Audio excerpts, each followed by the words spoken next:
The Game Awards just wrapped up and there was no Valve announcement. You have probably seen the reports of people claiming Gabe would pop out at the Game Awards to reveal Half-Life 3, which of course never happened. There was a few cool game announcements, but nothing from Valve. It should have been clear the Half-Life 3 reveal wasn't happening, as even Gary Newman, who is close with Valve, said, "Can you at me when HL3 is announced? I'm going to sleep, but left my phone on the loudest." To some, they might think, oh my god, the Half-Life 3 announcement is coming. But Gary is really just saying he's going to bed and not staying up for the Half-Life 3 announcement because he knew it wasn't coming. If anyone outside of Valve has played HLX already, Gary would be one of them. The fact HLX didn't get revealed doesn't mean to get your hopes down. HLX is very well a real thing that Valve is working on, it just isn't ready yet. So hopefully soon we can get Gaben on stage to count to 3. Valve has added new branches to their old source games, indicating that they are doing something behind the scenes. You probably remember the test branches for Half-Life 2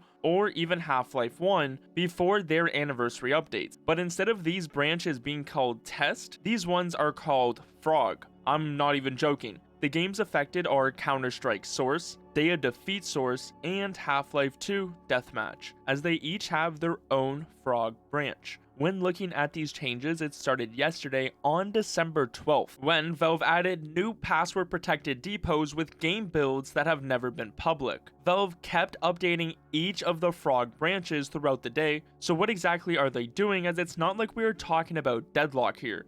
These games are 20 years old. Well, that's what the frog branch is for. These games are so old that Valve is giving them a 64-bit port. In a new app config update, Valve revealed the 64-bit executables. This is great because it means smoother and better performance for these old source games. A few months ago, they did come out with a 64-bit update to TF2, which was for Windows and Linux, bringing performance improvements for most players. So the new frog branches isn't some wild frog update, but a 64-bit update to CS Source, Day of Defeat Source, and Half-Life 2 Deathmatch that will release soon.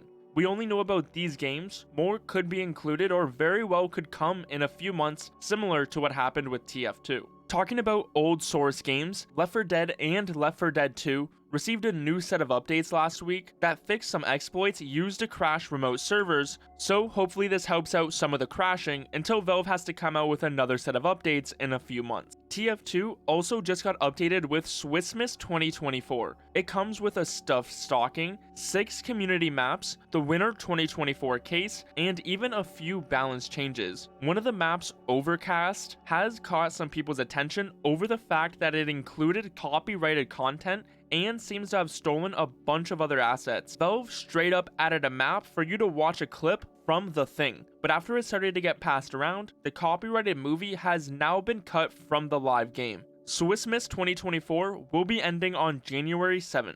Now that it is the holiday season, instead of opening up cases and getting nothing, ClassGG is running a Christmas event. They are raffling away a souvenir op Dragonlore on December 31st that's worth 40,000 gems. So make sure to enter before it's too late, as they're also giving away over 200,000 worth of skins during this holiday season. Every 30 minutes there is a new raffle for you to enter up until December 31st that you won't want to miss. For every gem, you get a raffle ticket, so my favorite way to get them is through case battles. Use code WaterCS for a 5% deposit bonus and get even better chances at winning the Dragonlore. They have free daily cases, a rain every 30 minutes, and a daily race for you to earn even more gems. When you want to withdraw, just pick from a wide range of skins and crypto. Just use code WaterCS on ClassGG today. Valve also just released an update to the Steam client beta. If you want to join the beta and try out the Steam client updates early, you can find it in your interface settings. Valve introduced new settings for game updates. These give you more control over when Steam will download updates for your installed games. They added a new section to control the default behavior for when game updates are applied under downloads in the Steam client settings. You can set the default to let Steam decide when to update the game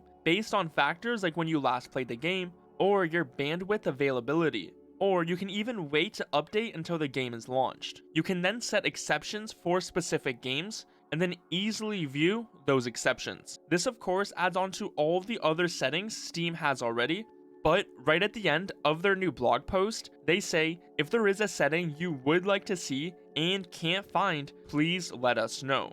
This new change for downloads is great as it directly addresses the large download sizes that some games have for updates, especially for people with a metered connection or a monthly bandwidth cap. Valve wasn't at the Game Awards to make announcements, but they did confirm on February 15th, 2025, Steam will officially stop supporting macOS version 10.15.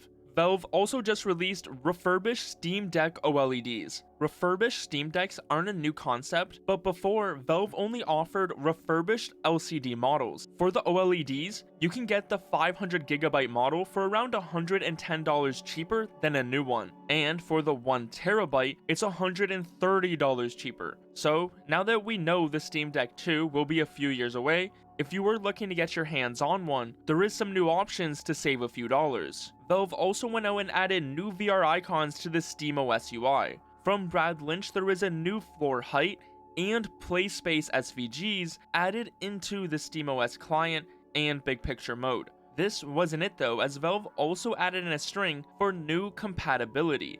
But instead of it being a Steam Deck indicator that you can find on the Steam store, this is a new one, but for a generic device. This means that Valve is planning on showing if a different device is compatible for a game, and if you haven't been keeping up with Valve news recently, they have a bunch of devices they are working on, whether it's the Deckard ROY controllers for the Deckard, Steam Controller 2, and the new Steam Machine Fremont. So this new generic device compatibility very well could be for the Deckard or Fremont, which if they are not announced together like the Steam universe, we may see the Deckard first. This new device compatibility would show up right beside where they put if the Steam Deck is playable or not, so expect something very similar, but for Valve's new hardware. The Deckard seems very likely, but we will have to wait for Valve to make it official. If you want to know all the projects Valve is working on right now, watch this video.